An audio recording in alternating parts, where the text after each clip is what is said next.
My dear students, today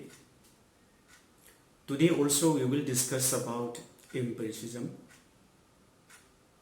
In the previous class also we discussed empiricism, that is the first portion, that is regarding the refutation of the innate ideas of René Descartes.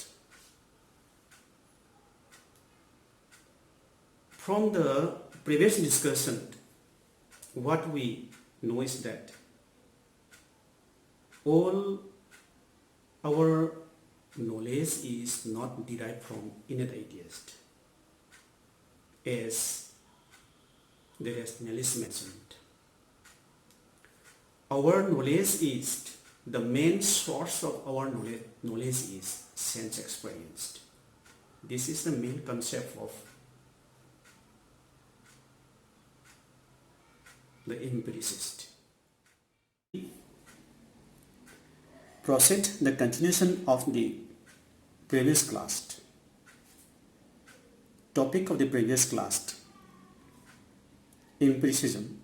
Let us see the summary, what we did in the last class.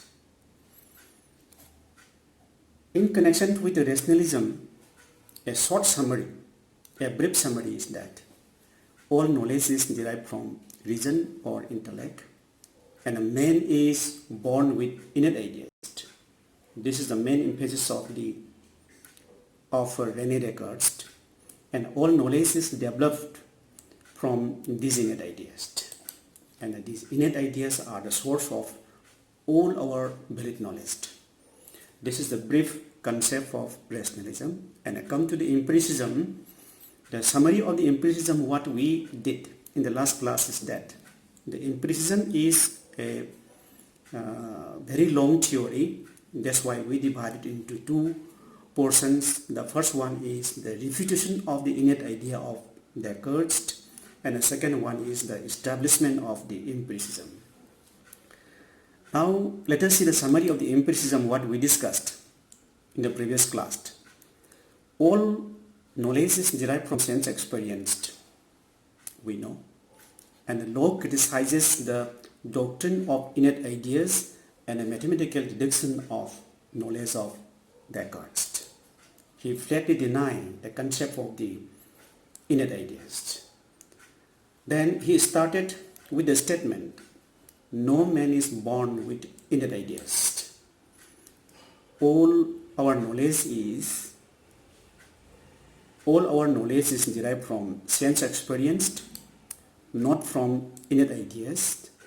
And in the second point, what we see is that if there were innate ideas, they should be equally present in all minds, and that they would be the same in all minds. And at the end, in connection with the refutation of the innate idea of Descartes, given by John Locke, innate principles are general truths. Innate principles are nothing but they are the general truths. They are the generalization from the particular facts of experiences. And these are the brief summary. These are the things what we discussed in the previous class. And according to John Locke, what we find is that all knowledges, including the innate ideas, are derived from sense experienced. Now today, let us know some philosophers in connection with the rationalism and the empiricism. In connection with the rationalism, there are three rationalist philosophers. Let us see. Socrates, you can see here, and the next one is Plato. And Socrates and Plato are the two earliest rationalistic philosophers. According to the two philosophers, what we know is that all our knowledge is derived from reason or intellect. Reason or intellect is the main source of our knowledge. Then René Descartes. René Descartes is also a rationalist, and according to René Descartes, what we know is that man is born with innate ideas. He is also known as the father of the modern rationalism. Then now, in connection with the empiricism, let us see John Locke. The picture of the John Locke. John Locke is a philosopher who refuted the innate ideas of the concept of the innate ideas of Descartes. Then he established empiricism. Here, this is a picture of John Locke. And then, now today, after we have already known something about the brief summary what we discussed in the previous class, let us continue, let us take up today's topic, that is establishment of empiricism.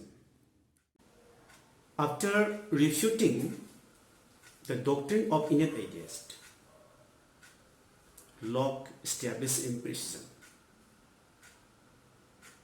He maintains that mind at birth is a tabula rasa. Mind is blank. Mind is dark, blank.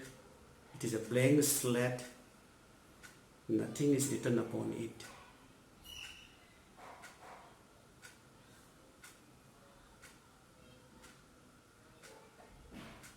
Mind at birth is a tabula rasa, and upon which experience rises.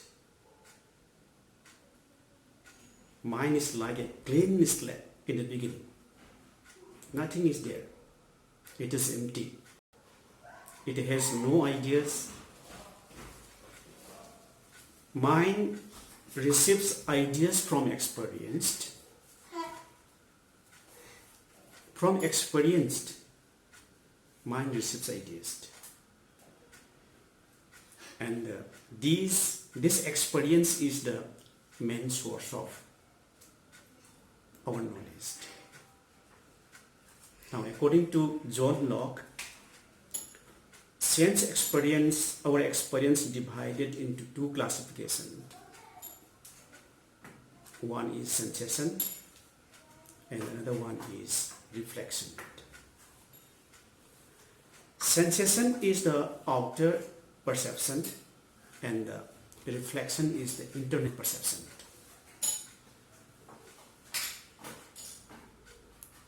This is a classification of experience. We know there is a two division of experience, sensation and reflection. And now we know what is sensation. Sensation is the outer perception. And the reflection is the internal perception. Reflection is the source of our knowledge of the internal state of the mind. For example, say the process of the memory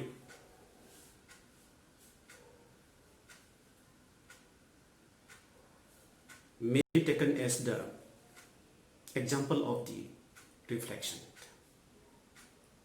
The process of the intellect, internal states of mind, that is reflection. Then, now sensation, mainly sensation. Sensation is the beginning of all knowledge.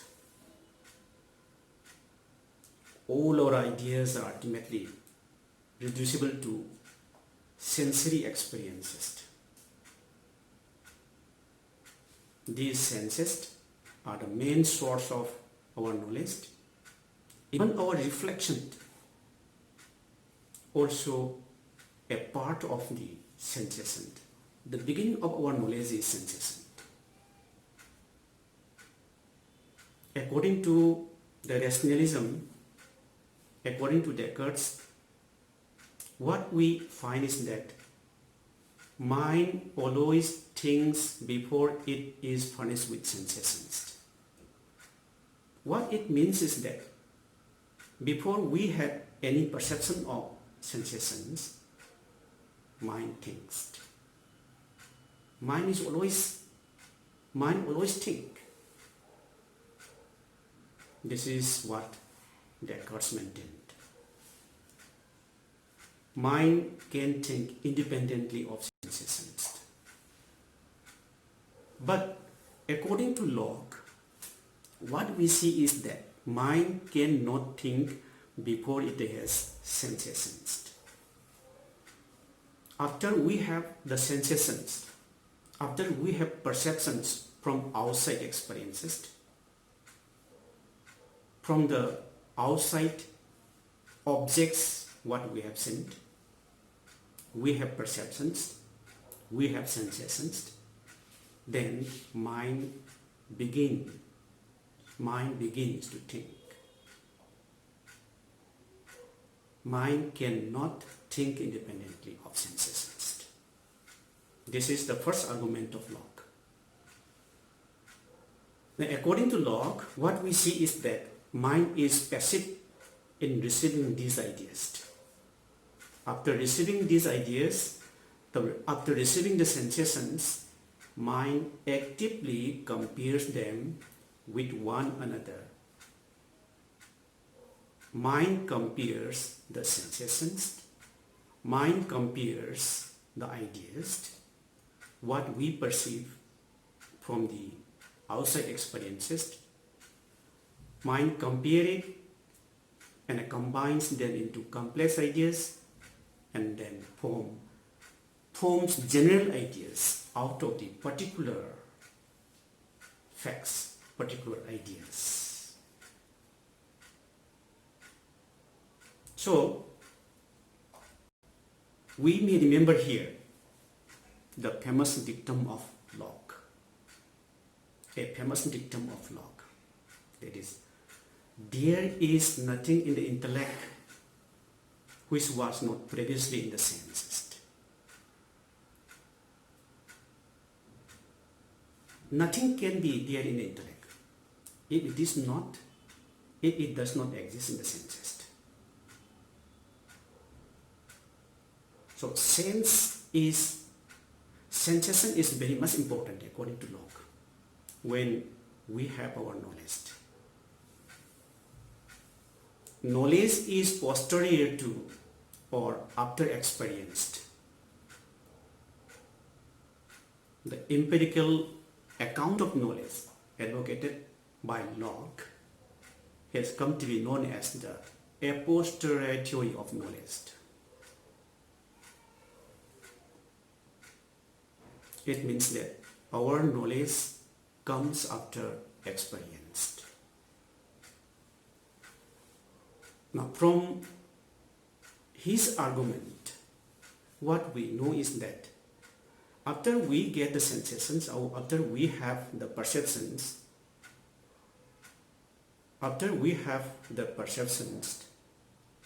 mind begins thinking and compare the ideas, what we perceive, what we have in the sensations, combine them and form general ideas, general truths from those particular facts of ideas. So sensation is very much important, and without sensation we cannot have any knowledge. Then Locke defined knowledge as the perception of agreement and disagreement of our ideas. Our knowledge is the main source. Our knowledge is the perception. Our knowledge is nothing but it is described as the perception of agreement and disagreement of our ideas. Now, according to Locke, if our knowledge is defined in this way, we have to say that our mind cannot know things immediately. Our mind is passive, not active. Mind can only have an indirect knowledge of things. Only the indirect knowledge of things mind can have. And therefore, our knowledge is real. only so far as there is conformity and uniformity between our ideas and the reality of things. So now from these discussions, what we know is that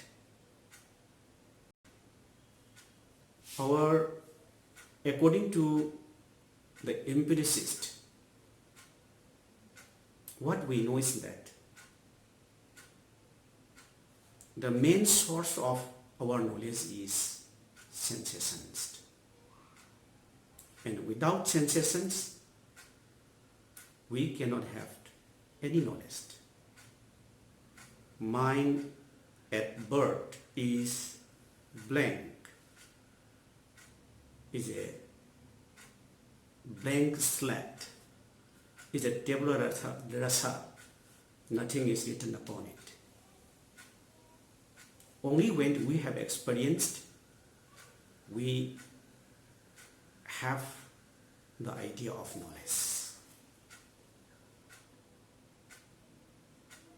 But now, what we have to see is that this is the main concept of the empiricism. But now we have to see is that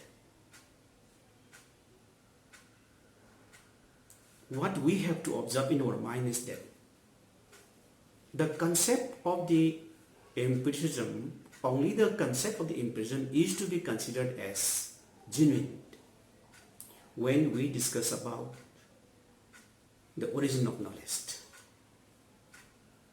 So according to the empiricism, what we find is that sensation is the sole means of knowledge. But here they neglect the importance of intellect. Now there is an importance of the intellect in our mind. The empiricists completely neglect the importance of our intellect. But the interpretation, the observation, the works of the agreement and disagreement, all these functions are done by our intellect. Without the existence of intellect, there is meaningless of sensations. Locke denies the existence of innate ideas. Now, again, Locke denies the existence of innate ideas. But certainly, when we think, what we experience is that we found something, some abilities, some potentialities, some aptitudes, or some predispositions, what we certainly seen from a newborn child.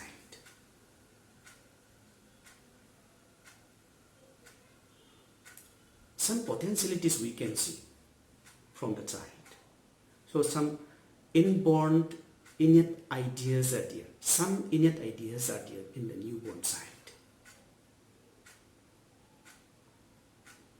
Therefore, we have to say that Locke is wrong in holding that mind is the beginning, in the beginning a tabula rasa. At birth, when a child is born, something is there in our mind. And we cannot completely neglect the concept of the rationalism.